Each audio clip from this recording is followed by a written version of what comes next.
Hall of Famer J.J. Watt joining us from MetLife. J.J., it was a pleasure to hear you on the call and a pleasure to watch this game. I know you're a prisoner to the preparation in all of your roles across this game. As you chewed on the tape over the last 5 months, do you have this one down for the shootout of the week?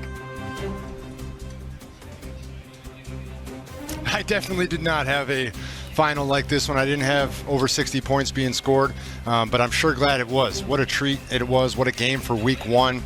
Storylines abound.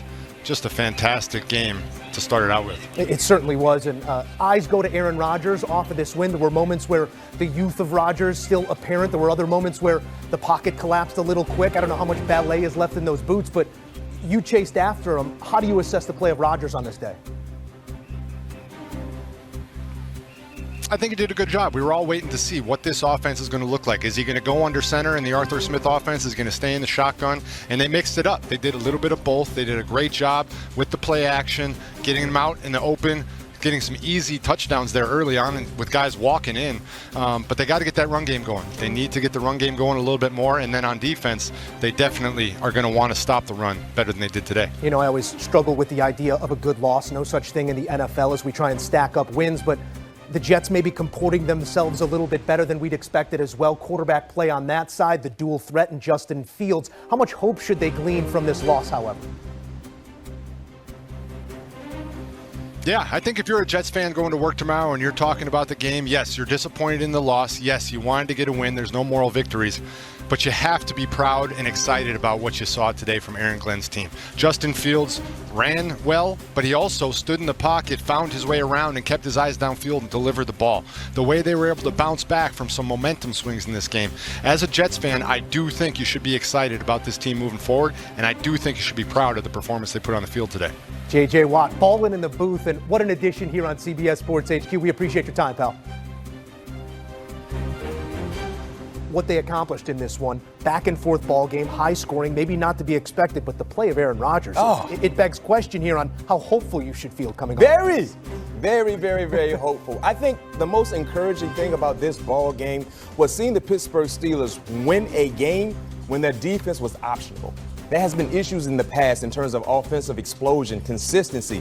When you talk about having to score north of 30 points, in years past, you didn't really believe the Steelers offense can do so. But in today, when you talk about Justin Fields was rolling, playing with abundance of confidence, you needed every point that you could create offensively, and they were able to answer the call, play in and play out every quarter, starting with Aaron Rodgers. I mean, Aaron Rodgers was in his bag today. Guess what? He got hit, he got beat up, he got sacked. It did not matter. He stood up, delivered, and he delivered in a moment where the running game was not there at all. So I love what I saw from Aaron Rodgers. This is something definitely to build on because we believe the Steelers defense will stand up and play the stout football we know they can play. But as long as Aaron Rodgers is doing what he's doing, and most importantly, having fun and hitting you with that saw the little when he does that, he's enjoying himself. He enjoyed himself a lot today. No doubt about it, man. You spent time in Pittsburgh. Yep. I spent time in Pittsburgh. You spent time with Mike Tomlin too, huh? No question. What does Mike Tomlin does as a head football coach? Eat, sleep, and breathe what? Football. So Aaron Rodgers has no choice but to do what? Same thing. Eat, sleep, breathing. No doubt about it. So I think this is a great matchup, a match made in heaven for Aaron Rodgers and Mike Tomlin. Mike Tomlin, we all know what he has been able to do with the quarterbacks that he had in the past, and still being able to get his team to the playoff. Aaron Rodgers came in today with his first game throwing 4 touchdowns and 0 interceptions. That's impressive for a Pittsburgh Steelers quarterback because you already know what the defense is going to provide for you down the stretch. So if I'm a Pittsburgh Steelers fan, I am elated right now with what we have as a quarterback, and we're hoping that our defense, not hoping, we're knowing that our defense will get it going. That was a little BMAC at Florida State, not if we win, but when we win. We don't need to roll the tape. The tape has been I've seen it enough. We have seen plenty of it. I've seen enough BMAC. He's living good right now with his Knowles and with his Steelers. And you see that? They still got the script. The Mike Tomlin script that runs deep here. Right. It was the battle of the X's. So let's get to the other side here as Justin Fields trades places. He plays a good game of football here. I mean, everything but the win if you're Fields. How do you feel about his performance? I feel great if I'm a New York Jets fan. We just heard from J.J. Watt in your great interview with him. But when we went into this game, If you had asked me what week 1 game is going to finish in 2.5 hours, I would have said it was this game because the New York Jets are going to have to run the hell out of the football. Well, Justin Fields did just that, 12 carries, 48 yards. Breece Hall went out and put a buck out there on him as well. But Justin Fields passing for 218 yards. That Garrett Wilson, the guy that you know they have to pass to, almost had 100 receiving yards. I was very impressed by Justin Fields throwing the football. We know what he's going to be as a runner. We have seen it throughout his entire NFL career, and it's always been, gosh, just throw the ball a little bit better with better anticipation. Get that mental clock going. And I think what we saw with Tanner Engstrand, the offensive coordinator with the Jets, is even though Justin Fields missed a touch of time in training camp, it clearly worked out. The work that they put in late July and into August, that things seem to be working. And I'm actually going to push back a little bit on what you guys are talking about with the Pittsburgh Steelers and the defense. I think we believe that it's going to work out because it always has. But what the Jets, who we all had opinions about the Jets and their offense ahead of this game, what the Jets were able to do to this Steelers defense should be concerning for me moving forward. All of the holdouts, all the talk, all offseason about it's football. Well, today you were supposed to hold the Jets to 16 points, 20 points. They put up 32 and could have won the game.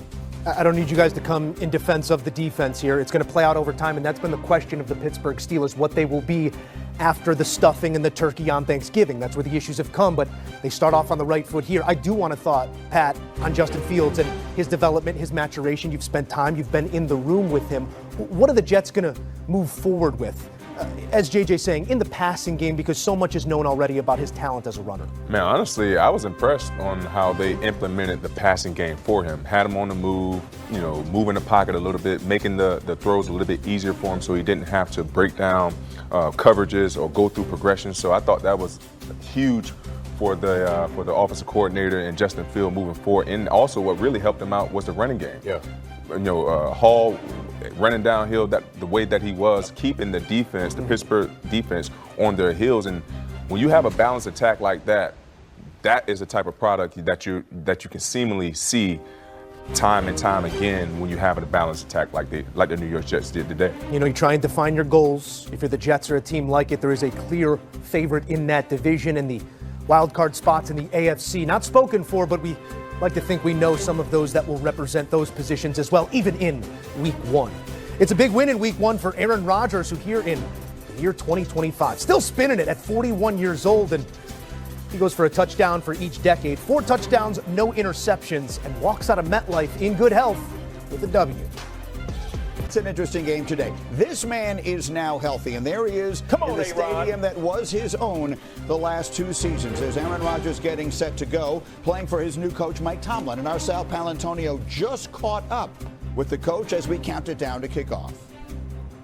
All right, Coach Tomlin, Cam Hayward signed his contract, and you expect him to start and play. What do you expect him from, he's captain, team leader, all-pro player today? I expect from him what we've seen from him from a long time, over a decade. I expect him to control the inside and up front, to be the wave that we ride as a defense, and I know he's ready for it. Coach, you've seen Aaron Rodgers all summer. In the last week, what have you seen from him that says he's mentally and physically to take on this challenge today against the New York Jets? It's been really clean and situational work, and I think that's always an indication. 3rd down, 2 minutes. We did two-minute segments this week, and he was very sharp in those. And so it's always the situational plays that are weighted a little bit more than the others, and he's really distinguished himself in the last week in those spaces. You were happy to have Justin Fields in your program last year. He started for you Week 1. What do you have to do? Dual threat quarterback with their 2 running backs have to do to stop that running game and that Jets offense? It's simple. You got to come off blocks and make tackles, particularly as it pertains to quarterback runs. It's a mathematical equation at that point. And so, we can't stay blocked. We got to get off blocks.